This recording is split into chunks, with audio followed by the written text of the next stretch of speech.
Bom, eu gostaria que você abrisse seu livro na página 62 para que nós possamos fazer a correção das atividades do gênero quadrinho que ficou da aula passada, tranquilo? Então, você vai abrir sua página aí e acompanhar a correção das questões.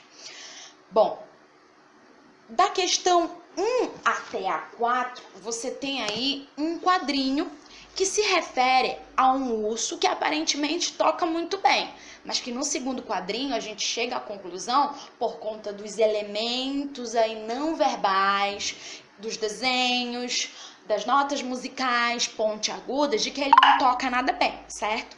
Na primeira questão, ele pergunta acerca das expectativas, ou a expectativa que o jovenzinho aí desperta tanto no leitor quanto em quem está ali assistindo, certo? Na cena, as pessoas que estão ali assistindo.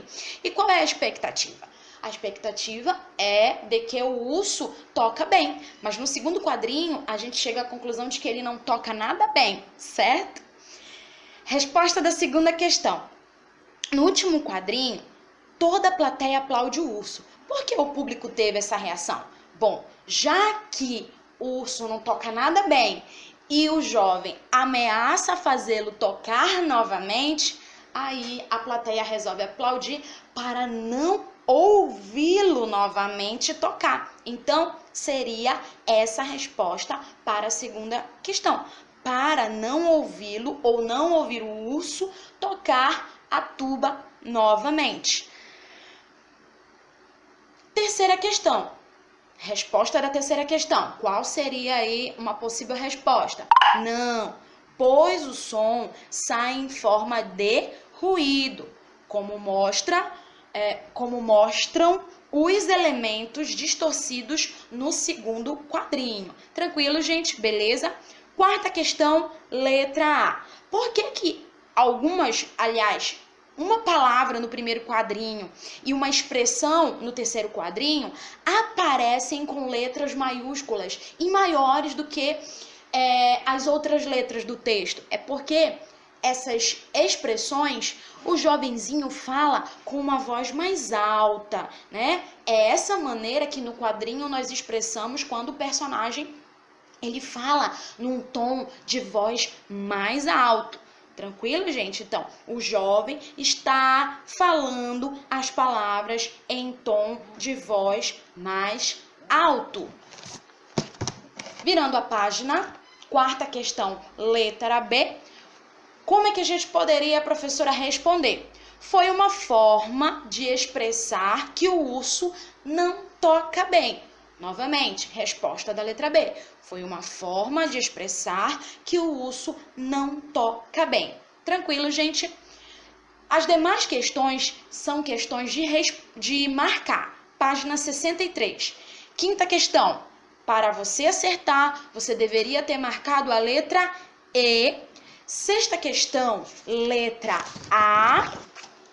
Sétima questão, letra A. Oitava questão, letra E, tá bom? E nona questão, letra E. A partir da página 65, você tem 3 produções de HQs, tá bom? Na página 65 e na página 66, você já tem aí os balões. Então, você vai interpretar, ou deveria ter interpretado e completado esses balões. Perfeito, gente. O contexto aí desse primeiro quadrinho, na página 65, você tem aí um esporte coletivo, provavelmente um futebol, certo? Em que na primeira cena você observa balões de fala. Então, você tem aí uma interação entre personagens.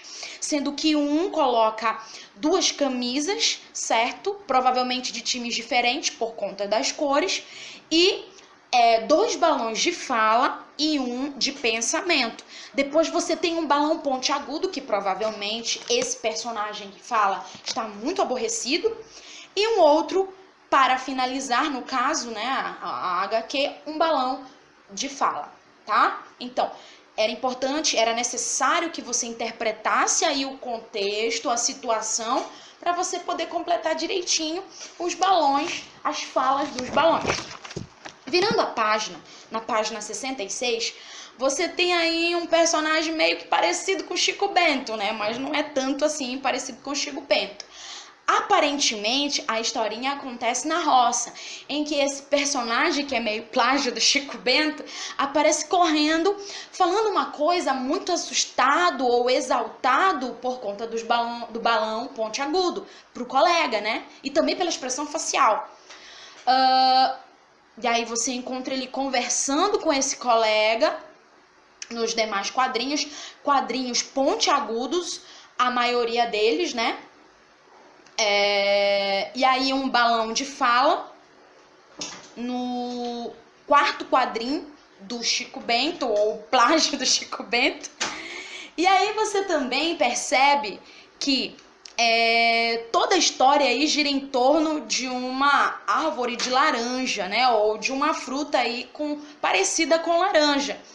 Que ele, por ter encontrado, talvez, chama a atenção do colega.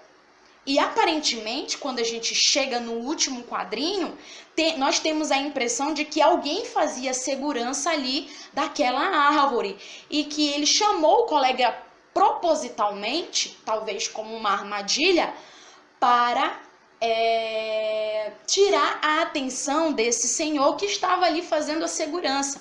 Tanto é que ele termina o último quadrinho com um monte de frutas, um monte de laranjas, né? E comendo, nhoque, nhoque, chop, chop. Olha aí a onomatopeia, a representação do som, ele mastigando, certo? Aqueles balões que não são de falas, certo, gente? Então, você deveria ter interpretado aí esse contexto para poder completar direitinho a sua historinha.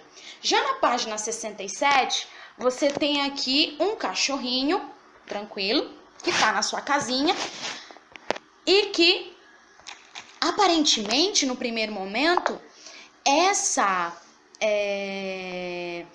casinha tá pegando fogo, tranquilo? E os bombeiros estão assustados, porque tá saindo fogo da casinha do cachorro.